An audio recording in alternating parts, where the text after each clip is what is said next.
The government says the figures justify the cuts it's made, but as business correspondent Katie Bradford reports, those affected by the cuts disagree. In Porirua and in Warkworth, groups that help the most vulnerable are reeling after learning their Oranga Tamariki funding will be slashed. Very surprised and very disappointed. People come to the parenting course because they want to. They want to become better parents, and we've even got grandparents who are parenting their grandchild or children. A lot of the work we're doing is preventative mental health work and even moderate mental health work, and the rug's been pulled out from under all of those people. So they'll have to find money elsewhere. We're competing with an awful lot of people at the moment, and everybody knows that charities at the moment are really struggling. What it really means is that families and young people who need support don't get the support that they need. We will look at this a bit later on as well, because we talked a bit about the Gumboot Friday last night. And a bunch of these charities seem to be struggling. I don't know if literally these charities, but there are a bunch of charities out there now who seem to be struggling based on what looks like Nationals, Labor bad, political movement to just commit $24 million to one group before due process is even solved. So we're seeing that in some sectors. Whether it's this sector or not, I'm not sure. But a bit later on tonight, we might have another a re-look at that as well, Emily. We'll keep going. Here comes the English graduate. Will these programs help the victims of the government's cost-cutting drive? What the books today tell us is it's now a time for very careful choices. Those books make for grim reading for a government that promised to cut spending. Treasury's tally shows spending up 11% and revenue up 9%. Soaring costs at ACC and Health NZ make up a large part of the uptick in spending. We need to impose restraint to ensure that the government and the country is living within its means. Unemployment is expected to keep rising, the Finance Minister admitting that could hurt the government's future tax take and increase welfare costs. You have asked government departments to make cuts that have led to some of those job losses. Therefore, some of that extra money that will cost the system does come down to your decisions. No, I don't accept that because... Of course I don't. Craig, do you accept that out of interest? Yes. But it's just maths. You lay off 7,000 workers or so, or at least you stop the employment of 7,000 people. Some of those will be vacancies, but you lay off 7,000 people, you're going to be increasing the number of people who claim unemployment benefit, the number of people who claim accommodation supplement, the number of people who need assistance in other ways. Unemployment has already risen 47,000 this year. So at least part of that is the Crown. It's also partly the Crown because it's stopped other government programs. Those have flow-on effects for other employees in particular areas.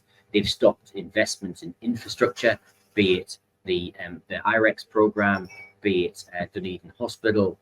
Again, that's flow-on effects in terms of infrastructure and employment. So by definition, some of the government's decisions will be leading to higher unemployment right now, and what seems likely is higher unemployment in the future. I believe they said revenue's up 9%, but expenditure's up 11%. Now, when I think about that from, bit of a moron's point of view, I think about tax cuts and landlords as well.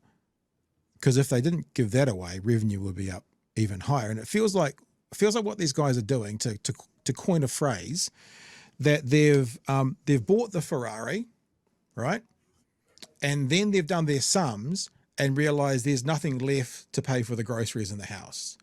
And they've gone, look, we just don't have enough money for groceries. And you're going, but you bought a Ferrari. And they're like, well, we've got no groceries, no money left for groceries. So we got to cut ourselves down a bit more because we don't have enough money for groceries whilst they've got a Ferrari sitting in the driveway. It feels like that a bit to do with the tax cuts and the landlords. It's like, but you're short of money, but you gave 17 billion away. No, the budget at the moment, is that a fair way to think? Well, not fair as in yay fair, but am I being fair describing it like that? I think perhaps we might describe it in economics as it's about choices. And the government's making choices to not fund things. The government's making choices to not do things. And it doesn't need to make that choice. If I give you a silly example, If we were to spend an extra $10 million and it would lead to happiness breaking out across Aotearoa and to sun shining, birds singing, everyone being happy, would you spend that money? Of course.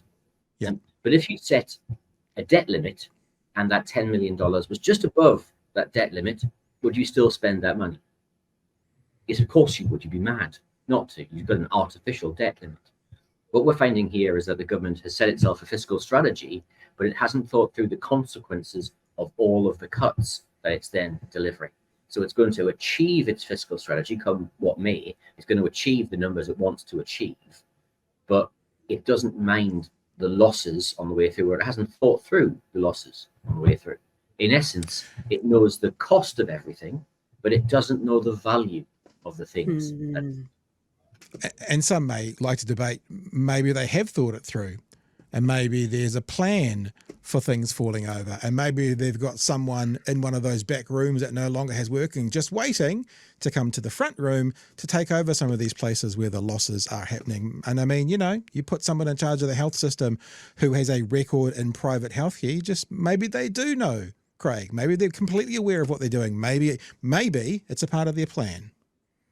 Well, I think one of the things I would say is that if there is a plan, they're delivering it very badly, because debt's continuing to rise, spending is continuing to rise, and if their plan is to reduce those things so that they've got more space in future, or to make services so bad that they then look to privatize them, they look to move them into the private sector, then what's happening right now is you've got 35,000 people on the streets of your good city telling them to get lost.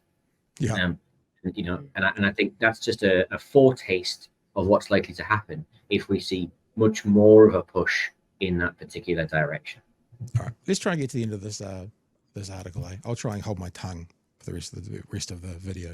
Extra money that will cost the system does come down to your decisions. No, I don't accept that, because there's two things going on there. The first is no government can continue to live beyond its means indefinitely.